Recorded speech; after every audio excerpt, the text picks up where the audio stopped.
Sabana. Are you ready? Kicau, kicau, kicau mania. Kicau, kicau, kicau mania. Kicau, kicau. Bismillahirrahmanirrahim.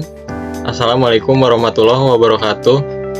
Perkenalkan, kami dari kelompok 7 keamanan cyber kelas D yang beranggotakan saya Aditya Dapa Ramadhani, lalu ada Rista Gita Astriani, dan terakhir ada Maudi Marfah Kusnaidi.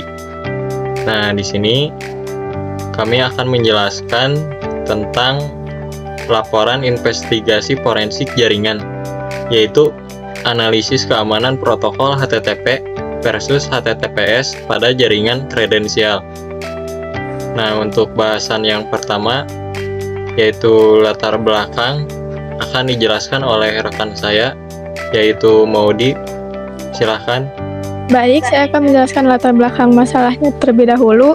Nah, layanan portal web seperti Sistem Informasi Akademik Terpadu atau SIWETOR di UNSAP ini seringkali diakses oleh mahasiswa melalui jaringan nirkabel atau WiFi publik yang minim pengamanan.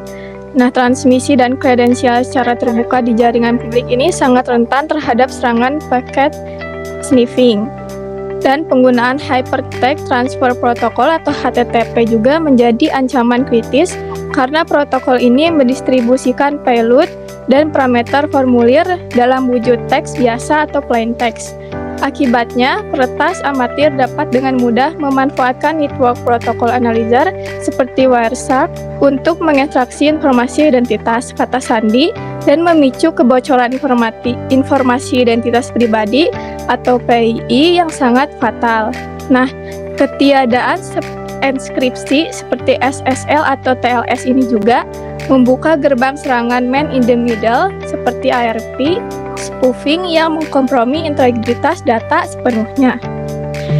Selanjutnya, rumusan masalah. Yang pertama tuh bagaimana mekanisme serangan network sniffing mampu mengeksploitasi ketiadaan enskripsi pada protokol komunikasi HTTP untuk melakukan ekstraksi kredensial sensitif dalam jaringan nirkabel. Bagaimana jejak atau artefak insiden penyadapan tersebut dapat diidentifikasi, direkam, atau diakuisisi, dan dijamin keasliannya berlandaskan standar chain of custody.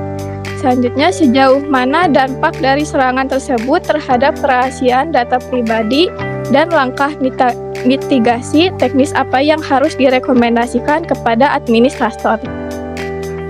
Tujuan penelitiannya yaitu mendemonstrasikan proses identifikasi dan akuisisi artefak digital melalui metode live forensics menggunakan aplikasi Wireshark.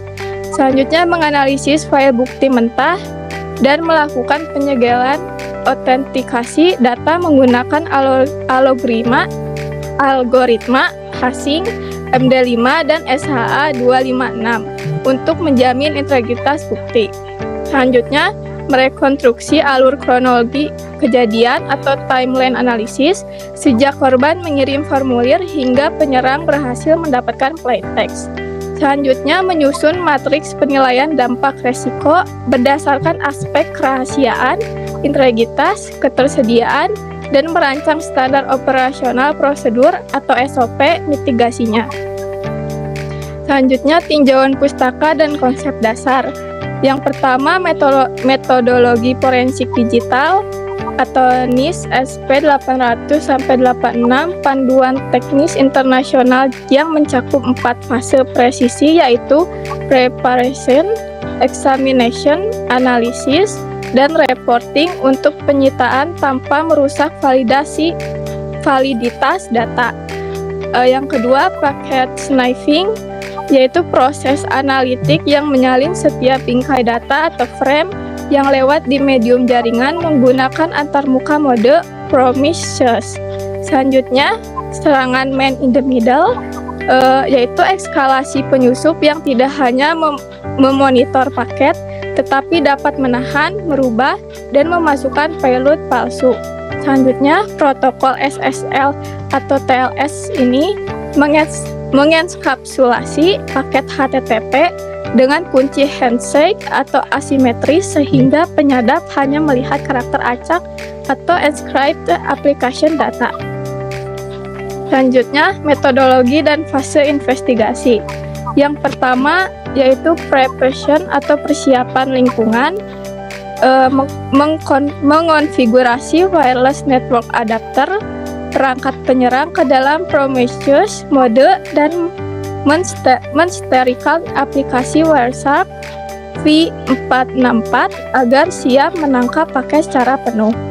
Yang kedua, identification atau identifikasi alur, yaitu memantau aktivitas komunikasi pada port 80 HTTP secara real time untuk mengidentifikasi titik kritis di mana data pribadi seperti NIM, nama, sandi dikirim tanpa inskripsi SSL atau TLS. Selanjutnya, acquisition atau live forensik, yaitu mengeksekusi penangkapan lalu lintas antara korban dan web server saat tombol masuk ditekan. Lalu, penyimpanannya dalam log mentah berformat PCA PNG. Nah, yang terakhir, preservation atau examination, yaitu mengamankan bukti digital dari kontaminasi melalui injeksi nilai hash atau get file hash via PowerShell sebagai sidik jari digital. Baik, selanjutnya di sini ada spesifikasi alat dan bahan forensik. Yang pertama itu ada perangkat keras dengan spesifikasi dan deskripsi, yaitu PC atau laptop berspesifikasi 64 bit berbasis Intel Core i3 dengan adaptor wireless network. Yang kedua ada lingkungan target dan penyerang dengan spesifikasi sistem operasi Windows 11 64 bit 25 Hz. Keduanya beroperasi pada subnet jaringan nirkabel Wi-Fi yang sama. Ketiga ada network protocol analyzer atau sniper, yaitu aplikasi Wireshark versi 4.6.4 64 bit untuk penangkapan berkas PCA PNG. Selanjutnya ada alat integritas atau hashing, yaitu konsol utilitas baris perintah command line bawaan Windows PowerShell yang mengeksekusi komando model get file hash. Selanjutnya di sini ada bukti penangkapan layar untuk verifikasi nilai hash kriptografi MD5 dan SHA-256 pada Windows PowerShell. Selanjutnya di sini ada hasil audit 1, yaitu verifikasi integritas bukti, yang dimana di sini berkasnya yaitu bukti nama berkasnya yaitu bukti jaringan HTTPS TK2 kelompok 7 dengan format PCA PNG, nilai MD5 yang dihasilkan ada, dan nilai SH-nya juga ada. Kesimpulan integritasnya, nilai hash identik 100%, yang berarti bukti dipastikan autentik dan valid selama transisi dari fase akuisisi ke pemeriksaan. Selanjutnya di sini ada bukti screenshot dari antarmuka pengisian formulir informasi data pribadi atau PII korban pada protokol HTTP.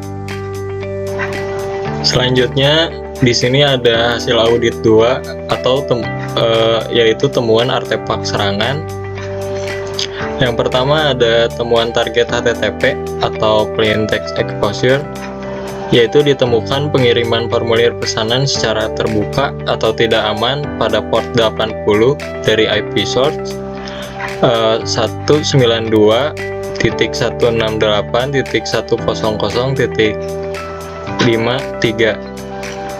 Yang kedua ada artefak data pribadi terekstrak dengan nama Maudy Marpa K dengan nomor telepon yang tertera dan email yang tertera, dan juga ada komentar yang tertera.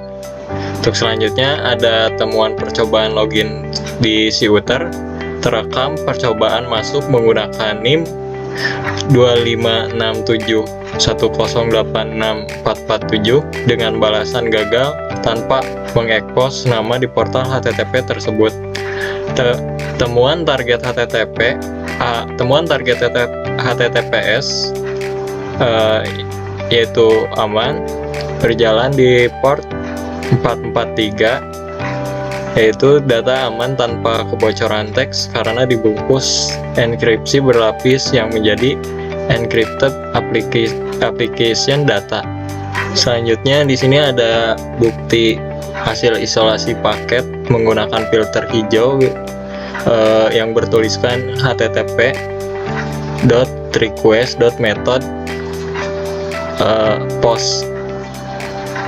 Selanjutnya ada rekonstruksi payload teks terang atau plain text, yaitu hasil penyadapan paket HTTP via follow TCP strip. Selanjutnya untuk kronologi serangan dan timeline analisis akan dijelaskan oleh rekan saya, yaitu Krista. Baik, saya akan menjelaskan kronologi serangan atau timeline analisis. Bagaimana kronologi serangan ini terjadi? Nah, ini ada urutannya, bisa dilihat dari ini. Pada pukul 10:18 korban memulai aktivitas browsing pada jaringan kabel publik yang tidak aman tanpa menggunakan VPN. Kemudian pada pukul 10:19 korban menekan tombol submit pada formulir pemesanan. Paket ditransmisikan dari IP sumber 192.168.100.53. Data IP PII, nama telepon, email terkirim terlanjang. Kemudian di real time, penyerangan yang melakukan sniffing pada jaringan yang sama berhasil menangkap paket tersebut dalam hitungan milidetik. Selanjutnya pada pukul 10:19 seluruh data Maudy Marpa, nomor telepon dan sebagainya berhasil diekstraksi secara utuh oleh pelaku menjadi plain text. Kemudian di sini ada hasil screenshotan antarmuka simulasi percobaan login pada portal Akademi Siuter Unsap HTTPS menggunakan HTTPS.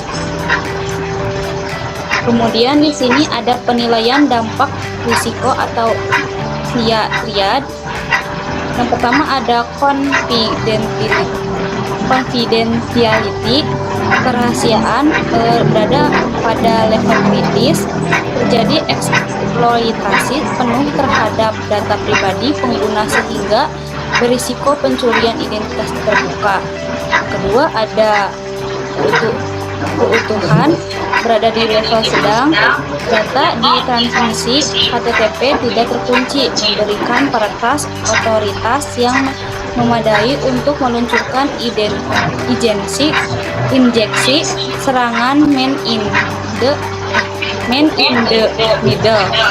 Yang terakhir ada ketersediaan, berada di level rendah, pelaku hanya memantau data secara pasif atau penyadapan sehingga tidak menyebabkan server target mati mendadak auto downtime.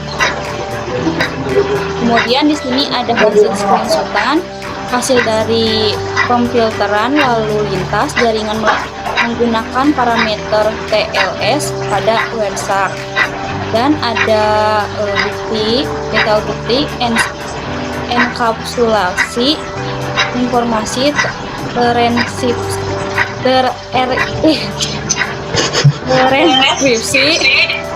pada protokol TLS PID 1.Z. Kemudian ada rekomendasi mitigasi untuk pengguna web atau developer. Yang pertama ada wajib menerapkan sertifikat SLS atau TLS HTTPS di seluruh bagian situs, terutama laman pengisian formulir. Yang kedua ada mengimplementasikan HSTS HTTPS Strict Transport Security untuk memaksa browser selalu menggunakan koneksi aman. Nah, ada juga untuk pengguna akhir atau user. Yang pertama ada selalu pastikan muncul ikon gembok HTTPS pada baris alamat web sebelum memasukkan data seperti nama dan nomor telepon. Yang kedua ada hindari pemakaian Wi-Fi publik tanpa proteksi menggunakan VPN untuk membuat terowongan ekskripsi tambahan guna mencegah penyadapan di satu jaringan yang sama. Dan yang terakhir, ini ada kesimpulan, mengoperasikan aplikasi portal asli dengan HTTP di ruang publik merupakan celah kerentangan struktural yang fatal terhadap kerahasiaan.